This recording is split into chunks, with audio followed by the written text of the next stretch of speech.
Visakha RK బీచ్లో రాష్ట్ర ప్రభుత్వం ప్రతిష్టాత్మకంగా చేపట్టిన యోగాంధ్ర కార్యక్రమం నేపథ్యంలో విశాఖ పోలీసులు భద్రతాపరమైన ఆంక్షలు విధించారు. వీఐపీలు, వీవీఐపీలు విశాఖకు రానున్న నేపథ్యంలో అధికారులు ఆంక్షలు కట్టుదిట్టం చేశారు. ఈ నెల 20న ప్రధాని మోదీ రాకతో పలు ప్రాంతాలను నో ఫ్లై జోన్గా ప్రభుత్వం నిర్ణయించింది. అలాగే హోటల్స్, లాడ్జిల్లో తనిఖీలు ముమ్మరం చేశారు. ఉన్నత స్థాయి అధికారులతో భద్రతా ఏర్పాట్లపై హోంమంత్రి వంగలపూడి అనిత సమావేశం నిర్వహించారు. ఎలాంటి అవాంఛనీయ సంఘటనలు జరగకుండా ప్రశాంత వాతావరణంలో యోగా జరిగేలా ఏర్పాట్లు చేయాలని అధికారులను ఆదేశించారు.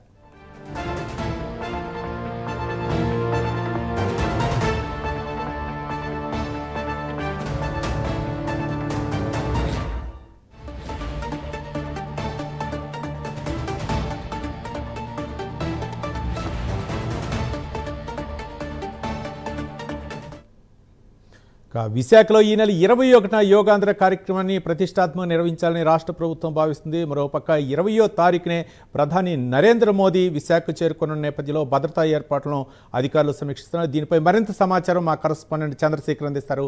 చంద్రశేఖర్. Good morning Ravi. విశాఖ జిల్లాలో ఇప్పటికే పోలీసులు అయితే ఆంక్షలు విధించిన పరిస్థితి కనిపిస్తుంది. చూసుకుంటే ఈ నెల 21వ తేదీన రాష్ట్ర ప్రభుత్వం ప్రతిష్టాత్మకంగా ఉన్నటువంటి ఏదైతే యోగాంధ్ర కార్యక్రమం ఉందో, యోగాంధ్ర కార్యక్రమానికి ఈ నెల 20వ తేదీనే దేశ ప్రధాని నరేంద్ర మోదీ కూడా రానున్నారు. ఈ నేపథ్యంలో దీనికి సంబంధించినటువంటి ఆ ట్రాఫిక్ ఆంక్షలు కానీ, అలాగే దానికి సంబంధించినటువంటి భద్రతా పరమైనటువంటి చర్యల పట్ల అయితే విశాఖ పోలీసులు అయితే ఇప్పటికే ముందుకు వెళ్లిన పరిస్థితి కనిపిస్తుంది. ఈ నేపథ్యంలో విశాఖ జిల్లా వ్యాప్తంగా ఉన్నటువంటి పలు ప్రాంతాలు, పలు ముఖ్యమైనటువంటి కూడల్లో ఆ డ్రోన్ జోన్ సంబంధించినటువంటి నో ఫ్లై డ్రోన్ జోన్ కూడా ఏర్పాటు చేయడం అయితే జరిగింది. అలాగే ఆర్కే బీచ్ కి సంబంధించినటువంటి ఏదైతే వాహన రాకపోకలు ఉన్నాయో, రాకపోకలకు సంబంధించినటువంటి ఆంక్షలు కూడా విధించారు. అలాగే హోటళ్లు, లాడ్జులు ఏవైతే ఉన్నాయో దీనిపైన అయితే ముమ్మరంగా కూడా తనిఖీలు చేస్తున్నారు. విశాఖ జిల్లా వ్యాప్తంగా పలు ప్రాంతాల్లో ఇప్పటికే పోలీసులు అయితే పికెట్లు కూడా నిర్వహించి వాహన తనిఖీలు అయితే చేస్తున్న పరిస్థితి కనిపిస్తుందని చెప్పుకోవచ్చు. ముఖ్యంగా చూసుకుంటే ఈ నెల 20వ తేదీన విశాఖకు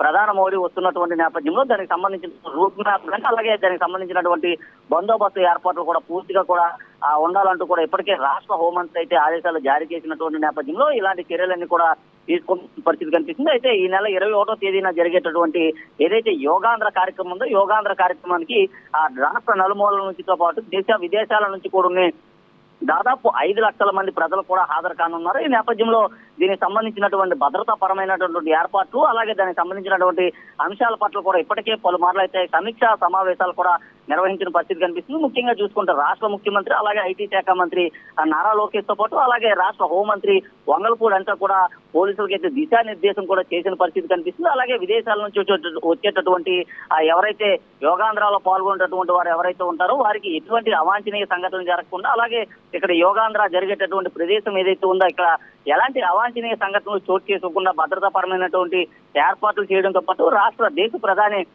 వస్తున్నటువంటి నేపథ్యంలో ఇటు విశాఖ బీచ్ రోడ్డుతో పాటు భీమిలి బీచ్ వరకు కూడా, అలాగే ఆంధ్ర యూనివర్సిటీ ప్రాంగణంలో కూడా ఉండేటటువంటి పరిస్థితి ఉంది. ఈ నేపథ్యంలో దీనికి సంబంధించినటువంటి భద్రతా పరమైన చర్యలు తీసుకోవాలంటూ కూడా ఇప్పటికే ఆదేశాలు జారీ చేశారు. ఈ నేపథ్యంలో ఇప్పటికే రాష్ట్రానికి భద్రతా బలగాలు కూడా వచ్చిన పరిస్థితి కనిపిస్తుంది. ఇప్పటికే విశాఖ జిల్లాలో నిన్న మన ముఖ్యమంత్రి కూడా పర్యటించిన పరిస్థితి కనిపిస్తుంది. అక్కడ ఉన్నటువంటి అధికారులతో పూర్తిగా కూడా యోగాంధ్రకు సంబంధించినటువంటి ఏర్పాట్లన్నీ కూడా ఆయన అయితే పరిశీలించారు. అలాగే ఆంధ్ర యూనివర్సిటీకి వెళ్లి అక్కడ కూడా జరిగేటటువంటి యోగాంధ్ర కార్యక్రమం సంబంధించినటువంటి ఏర్పాట్లు, అలాగే అక్కడ సంబంధించినటువంటి భద్రతా పరమైనటువంటి ఏర్పాట్లు కూడా చేయడమే జరిగింది. దాదాపు ప్రధానమంత్రి రాక నేపథ్యంలో విశాఖ జిల్లా వ్యాప్తంగా కూడా 25,000 మంది పోలీసు భద్రతా బలగాలను కూడా ఇక్కడికి మోహరించిన పరిస్థితి కనిపిస్తుంది. పూర్తిగా ప్రధానమంత్రి వచ్చిన తర్వాత అక్కడ నుంచి ఆయన యోగాలో పాల్గొనేటటువంటి పరిస్థితి ఉంది. అనంతరం అక్కడ నుంచి మరలా నేరుగా కూడా ఢిల్లీ వెళ్లేటటువంటి ఈ రూట్ మ్యాప్ ఏదైతే ఉంటుందో రూట్ మ్యాప్ లో పూర్తిగా కూడా ఇప్పటికే తనిఖీలు కూడా పూర్తిగా చేస్తున్న పరిస్థితి కనిపిస్తుంది. ఇప్పటికే ఆ రాష్ట్రంలో ఉన్నటువంటి డాక్టర్లను కూడా రప్పించడం పరిస్థితి కనిపిస్తుంది. పూర్తిగా విశాఖ జిల్లాలో ఉన్నటువంటి